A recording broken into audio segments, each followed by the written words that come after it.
What's going on, everybody? This is IHTV, and today we're going to talk about the things you need to know when visiting South Korea. Let's do it. Let's say I let you call me baby. Let's say I let you hold my hand. Let's say I let you stay for coffee. Okay, upon arrival, let's talk about that. First step is when you get here, you're going to need an onward ticket or proof of an onward ticket, or at least some sort of information regarding that. Maybe a ferry from Busan to Japan. Who knows what your plan is, but you need some sort of onward ticket. You also need to have at least one night booked with confirmation, knowing the phone number and the address of that actual location. You don't have to do anything online, fill out any forms if you're one of the 22 countries that is visa free. But when you're on the airplane, you will need a pen to fill out 2 different forms with that information about your accommodation, how long you're going to be here, what your flight number is, and all that. And the airline will provide that before arrival. Okay, the other 3 things you need to know before getting here. Try and bring some foreign currency to exchange at the airport. The ATM situation in Korea is not very good. Possible to go to subway stations, airport, get your card declined, rejected. It's not going to work most of the time if you have a Visa or MasterCard. For some odd reason, Korea is a very modern country, but the way they do ATMs is not efficient for foreigners, for tourists, especially with Expo 2030. They're probably going to have to fix that because I don't see how that's sustainable for tourism. The next thing is you want to download 3 apps. Well, at least one, which is the rideshare version of Grab or Uber here. It's called Kakao, K-A-K-A-O. You want to download all 3 if you can, because that's going to play a factor with the next step. You're going to actually need a Korean phone number, not just data. So you need a Korean phone number, eSIM. When you get to the airport, make it a point to go exchange your money and then get that number. Because once you have that number, you can then register for Kakao and use the rideshare app, which is very important because when you get here, it's not so easy to hail a taxi, and Uber and Grab don't work. And the next thing is get a transportation card, a T card, whether you're in Seoul or Busan, because you want to be able to ride those subways without single pass tickets. It's so much more efficient and just effective to have a card that you top up, put like 15,000 won on there, and you're good to go. Now let's talk about getting around Korea, where to go, what to see. So I'm in Busan, which is where they're going to have Expo 2030. I started out in Seoul. I arrived in Incheon, and then I took the high-speed bullet train down here to Busan. From here they have Jeju Island, which is possible to get there by ferry from Busan, but you can also fly there. Those are the 2 main ways to get there. Those 3 places, top 3. There's other places around Korea that you may want to check out, but for first timers, those are the first 3 main ones. Obviously the island is a bit more seasonal. You probably don't want to go there in the winter. And Seoul and Busan you can come to in the winter, but do expect cold weather. Okay, now let's talk about money more in detail. So 1,350 Korean won equals $1 US. I know that's a lot of zeros, but the typical currency here is a 10,000 won, also 1,000 won. Now, when you're transacting in cash, be limited on the amount of times you're doing that, because you're going to want to save as much of that 200,000 won that you've pulled out and make that last a long time, because ATMs here are not very convenient. I don't know what's going on with that. There's countless times I've gone to ATMs, at least 90% of the time it gets rejected. Still trying to find that out. I'm going to join a Korean expat group and ask what gives with the what am I doing wrong with the transaction on the ATMs, what bank is the best. One time I was able to get money. It's probably even less than 10% success rate. Most of the taxis and establishments do take cards, so whenever you can use a card, just use the card. The Visa, debit, even American Express is widely accepted here, so that's really good. But in the subway station, they only take cash, you know, in the machines. So there's going to be times when you're going to need cash. So whenever you can use a card, use that. When you can't use the card, then you use the cash. And just some fun facts to know about Korea. There's around 51 million people here.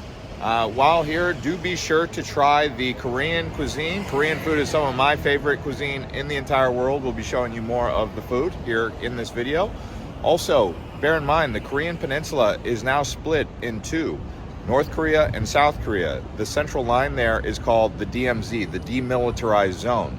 So when you come to Korea, the two main areas you'll want to check out are going to be Busan in the south, it's a coastal city, and then you have Seoul in the north. Seoul is actually 1.5 hours away from the North Korea DMZ border. Now, when you get to Korea, I highly recommend you download a few apps, in particular Kakao. Now, they have Kakao Talk, they also have Kakao Maps, and then they have Kakao Ride Sharing app. I recommend you download all three of those before you get here.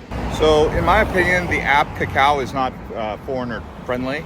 Might be great for locals and people who are from Korea, but it's got this really difficult situation with setting up with the phone number. You have to have like a local phone number, and then even it's really difficult. It's called Kakao, but trying to find a taxi around here is really difficult, really hard. Now let's talk about shopping here in Korea. So I just went to go get a pair of shoes, Nikes. They didn't have my size.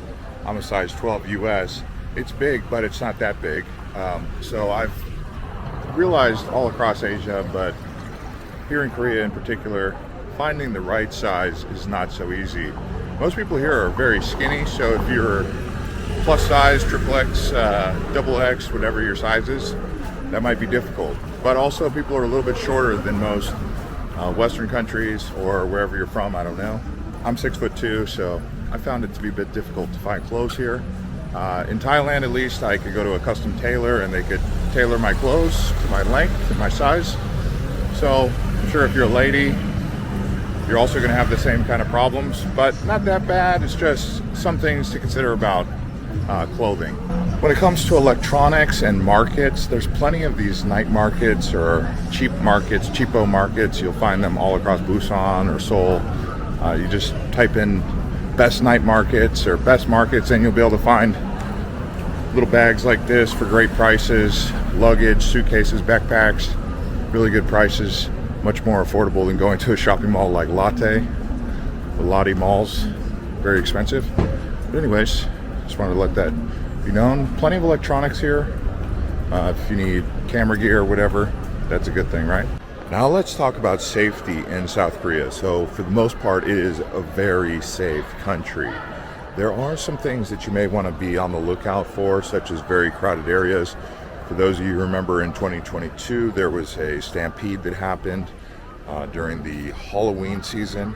So be aware of being in large crowds, not just because of stampedes, but also that's where some petty theft can happen. Although very rare here, some petty theft does happen. Violent crime, not really a big issue here.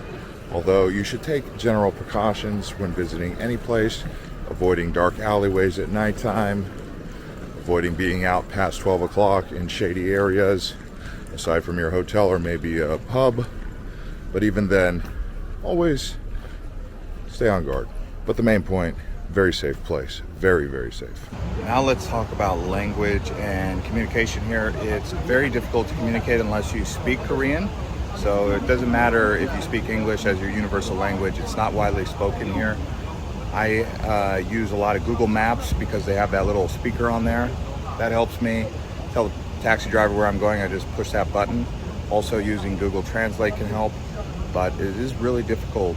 Maybe brush up on your Korean if you can before you get here. But that's not the easiest language to learn in my experience here. It's difficult. Definitely not the easiest place to communicate, but that's okay. They're still friendly.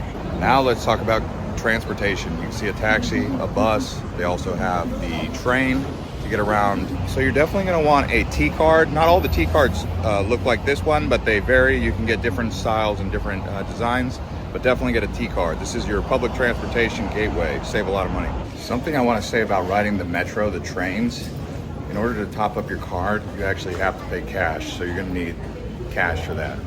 Two of the biggest challenges that I've been having here in Korea, just in general, catching a taxi. So when I went to the airport, they gave me a phone number with data only, so I guess I can't register for the rideshare app. And then there's also the issue of communication. So A lot of this could be solved if the rideshare app would just let me put in my American number, but they won't. And if they will, I haven't been able to get it to accept it.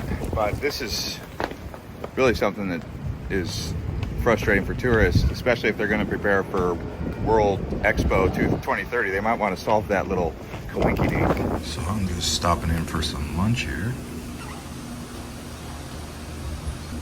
Lunchtime. Right here on the bay.